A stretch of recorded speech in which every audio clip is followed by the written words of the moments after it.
Hello guys, welcome to Study Zone. Yesterday we discussed about general introduction of force, balanced and unbalanced forces and more. Now before starting Newton's law of motion, we will discuss about Galileo's law of inertia. Who was Galileo? Galileo was a scientist who studies motion of object on an inclined planes like these. These are inclined planes. He observed that when objects moving down a smooth inclined plane, it always accelerates, means its speed increases. And an object moving up a inclined plane, it always retards, its speed decreases.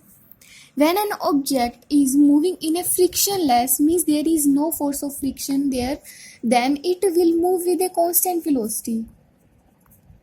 Constant velocity.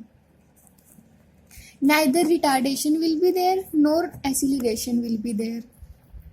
Then in another experiment of same scientist Galileo, what he observed that he took a double inclined plane like this. Double inclined plane.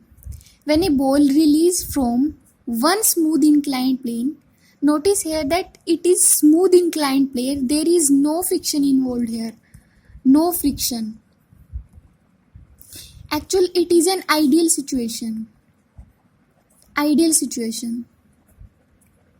But in daily life, there will always be force of friction between two surfaces.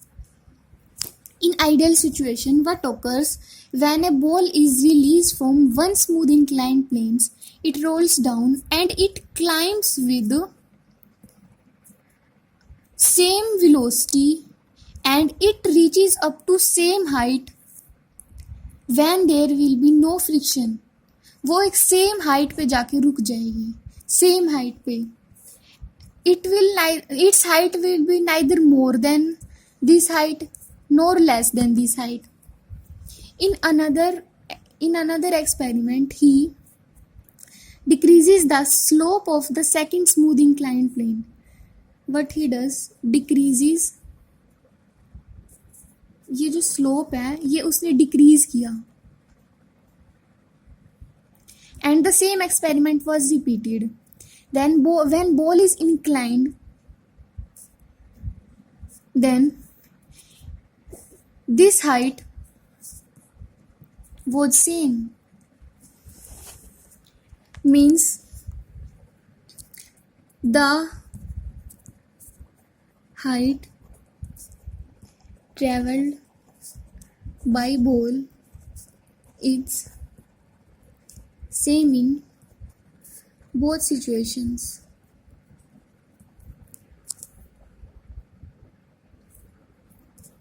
And in third experiment, he decreases the slope to 0.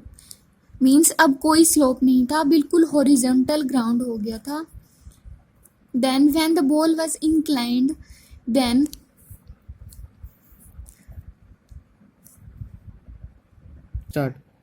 the ball travels to the infinite distance. मतलब ball बिल्कुल भी नहीं रुकेगी, it will travel to infinite distance. Supposing here is no force of friction. Guys, I'm repeating, no force of friction. This is an ideal situation.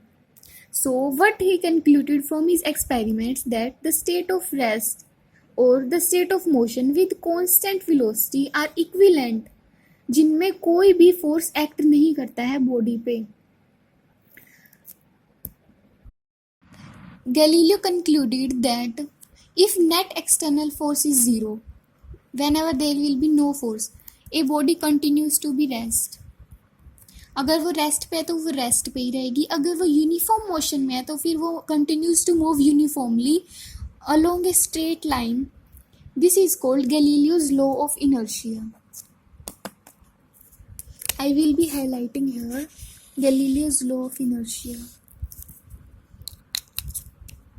And this property of inertia, to remain in its state, is called inertia. Now we will start Newton's first law of motion. You all know that Newton gave 3 laws of motion which are bases of physics. So we will discuss first law of motion. First law of motion completely defined inertia. According to this law, here is definition. A body continues to be in its state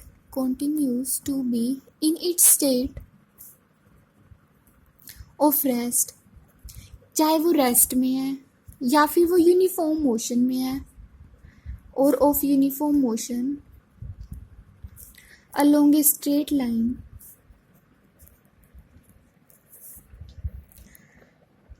जब तक उस पर कोई भी बाहर का force act नहीं करेगा वो उसी स्टेट में रहेगी, अनलेस नो एक्सटर्नल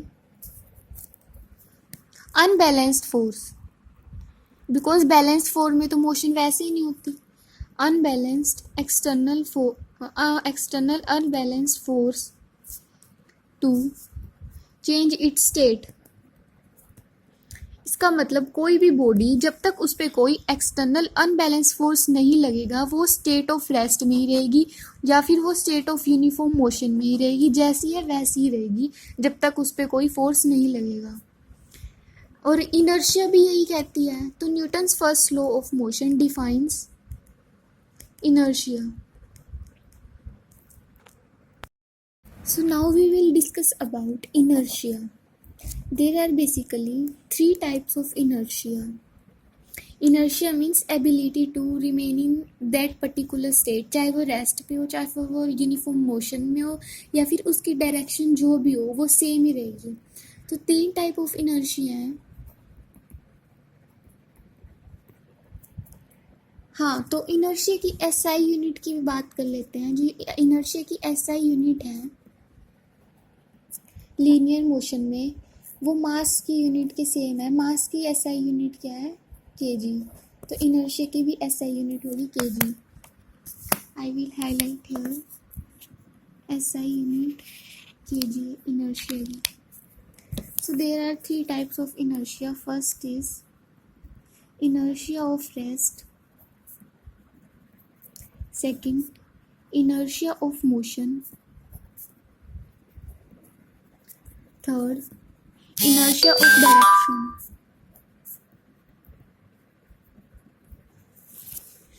So सबसे पहले बात करते हैं inertia of rest की. Inertia of rest क्या है? It is the inability of a body to change its state of rest. कोई बॉडी रेस्ट पे है वो अपने आप को चेंज नहीं करेगी जब तक कोई एक्सटर्नल फोर्स नहीं लगेगा. एक्सटर्नल अनबैलेंस्ड फोर्स वो अपने आप नहीं चलेगी. आपने भी नोटिस किया होगा अपनी डेली लाइफ में, कोई भी चीज़ें रखी है जैसे कि टेबल पर तो कुछ भी रखा है, जैसे बुक रखी है, तो वो अपने आप तो मूव नहीं करेगी. वो है उसका इनर्शिया ऑफ रेस्ट. तो अब इसको कुछ एग्जांपल से समझते हैं. जैसे कि we are standing in a stationary bus. एक बस रुकी हुई है and driver suddenly starts the bus. मतलब एक बस है जो रुकी हुई है और ड्राइवर उसको सडनली स्टार्ट कर देता है. तो आपने नोटिस किया होगा कि आप एकदम से पीछे की तरफ चले जाते हो, पीछे की तरफ धकेले जाते हो, मतलब आप पीछे की तरफ गिर जाते हो.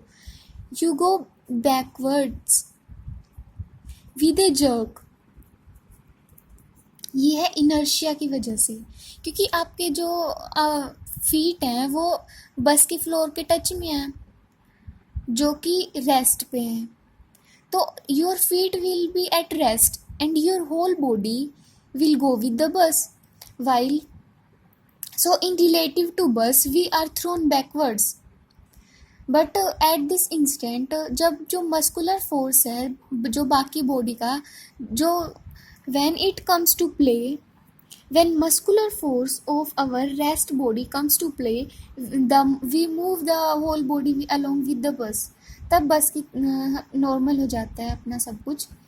बट एक बार जब बस स्टार्ट होती है then we go backwards with a jerk. ये आपने नोटिस भी किया होगा. तो दूसरा एग्जांपल हॉर्स का भी ले लेते हैं। जब एकदम हॉर्स एकदम सडनली स्टार्ट हो जाता है, एकदम जोर से तेज की स्पीड में जब वो हॉर्स स्टार्ट होता है तो राइडर पीछे की तरफ गिरता है, ही फॉल बैकवर्ड्स। ये भी on account of inertia of rest है। जैसे कि एक्सप्लेन किया था, उसकी भी अपर बॉडी है जो वो तो चलेगी हॉर्स के साथ, बट उसकी जो लोअर बॉडी है वो अभी भी रेस्ट में है, inertia of rest. Third example क्या है, जब हम किसी भी आम की डाली को शेक करते हैं तो मैंगोज नीचे गिर जाते हैं। इसके रीज़न भी यही है, इनर्शिया ऑफ रेस्ट। जैसे कि जो ब्रांच है जिस पे मैंगो लगे हुए हैं वो तो मोशन में आ जाती है, बट जो मैंगोज है वो इनर्शिया ऑफ रेस्ट की वजह से they tend to remain at rest, so hence they are detached, so वो अलग हो जाते हैं। अब दूसरी बात करते हैं, दूसरे type of inertia of motion. Inertia of motion का क्या मतलब है? It is the inability of a body to change by itself its state of uniform motion. कोई भी बॉडी अगर यूनिफॉर्म मोशन में चल रही है तो वो अपने आप को चेंज नहीं करेगी। कब तक चेंज नहीं करेगी? जब तक कोई एक्सटर्नल अनबैलेंस फोर्स उसके ऊपर ना लगे, वो यूनिफॉर्म मोशन में ही रहेगी। जैसे फॉर एग्जांपल अभी ये बस वाला एग्जांपल ही था।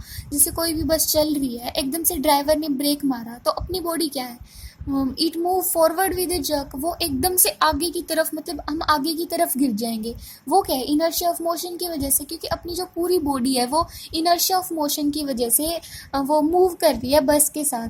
बट अगर सडनली ब्रेक लग जाते हैं, बस रुक जाती है, और जो रिलेटिव मोशन है फीट और फ्लोर ऑफ द बस के बीच में, तो वो तो अब रुक गई है ना बस, तो फीट तो जो फ्लोर ऑफ बस के उसमें कांटेक्ट में है, बट अगर अपनी बॉडी है जो वो तो आगे की तरफ चली जा रही है, इसी वजह से हम आगे की तरफ गिर जाते हैं। It's due to inertia of motion. I hope आपको समझ आ रहा होगा। तो दूसरा एग्जाम्पल क्या है इसका, इनर्शिया ऑफ मोशन। हॉर्स वाला एग्जाम्पल ले सकते हैं हम। जब एक बार हॉर्स एकदम से रुक जाता है तो क्या होता है, उस जो राइडर है उसकी बॉडी भी आगे की तरफ गिर जाएगा, क्योंकि जो उसके जो लोअर बॉडी है वो तो हॉर्स के साथ कांटेक्ट में है, वो तो अभी भी, मतलब वो तो रेस्ट में आ गई है जब हॉर्स रुक गया एकदम से। बट जो उसकी अपर बॉडी है वो अभी भी मूव कर रही है विद इनर्शिया ऑफ मोशन। इसको बोलते हैं इनर्शिया ऑफ मोशन। अब थर्ड बात कर लेते हैं इनर्शिया ऑफ डायरेक्शन की। इनर्शिया ऑफ डायरेक्शन में क्या है, कोई भी बॉडी है वो एक पर्टिकुलर डायरेक्शन में मूव कर रही है, वो मूव कर रही है, वो कब तक उसी डायरेक्शन में, सेम डायरेक्शन में मूव करेगी, चाहे वो किसी भी डायरेक्शन में मूव कर रही है, वो जब तक उसी डायरेक्शन में मूव करेगी जब तक कोई एक्सटर्नल फोर्स उसे कंपेल नहीं कर देता उसकी डायरेक्शन चेंज करने के लिए। मतलब कोई भी एक्सटर्नल फोर्स रिक्वायर ही करता है, जब तक वो उसकी डायरेक्शन चेंज नहीं होगी, ये इनर्शिया कहते हैं इसे। तो इसका एग्जांपल क्या है, जब मान ले कोई भी कार जैसे मूव कर रही है, स्ट्रेट मूव कर रही है, मतलब स्ट्रेट डायरेक्शन में मूव कर रही है कार, एकदम से अगर वो एकदम से मुड़ जाती है, कर्व एकदम से, जैसे कोई कर्व आ जाता है वो एकदम से मुड़ जाती है, तो आपने भी नोटिस किया होगा जो पर्सन जो कार चला रहा है वो एकदम से बाहर की तरफ गिर के पड़ता है। मतलब the person sitting inside is throne outwards, वो बाहर की तरफ गिरता है, क्योंकि जो पर्सन है वो ही tries to maintain his direction of motion due to directional inertia while the car turns. वो अपनी जो डायरेक्शन है उसको मेंटेन करने की ट्राई करता है, इसी वजह से वो आउटवर्ड्स मतलब बाहर की तरफ गिर जाता है। और दूसरा जो एग्जाम्पल क्या है, जैसे अगर हम कोई भी स्ट्रिंग के साथ स्टोन बंधा हुआ है, मतलब कोई अगर हम उसे मतलब एक धागे के साथ कोई पत्थर बंधा हुआ है, तो अगर हम उसे बार बार घुमाते हैं एकदम से वो धागा टूटे गिर जाता है, तो जो पत्थर है वो एकदम से उस जो सर्कल जिसमें हम उसे घुमा रहे थे उसकी टेंजेंट की उसमें वो जो पत्थर है वो गिरेगा। टेंजेंट मतलब ही द स्टोन फेल आउटवर्ड्स, मतलब वो आउटवर्ड्स मतलब वो बाहर की तरफ उसके टेंजेंट की तरफ पत्थर गिरेगा। टेंजेंट क्या होती है, एक सर्कल पे कोई लाइन किसी एक पॉइंट से टच होती है उसे बोलते हैं टेंजेंट। तो वो पत्थर उसके टेंजेंट की टेंजेंशियली वो पत्थर फ्लाइज ऑफ होगा। सो ये था laws of inertia. So in next video we will discuss about Newton second law of motion. So if you like my video, please do subscribe my channel and share the video. Thank you.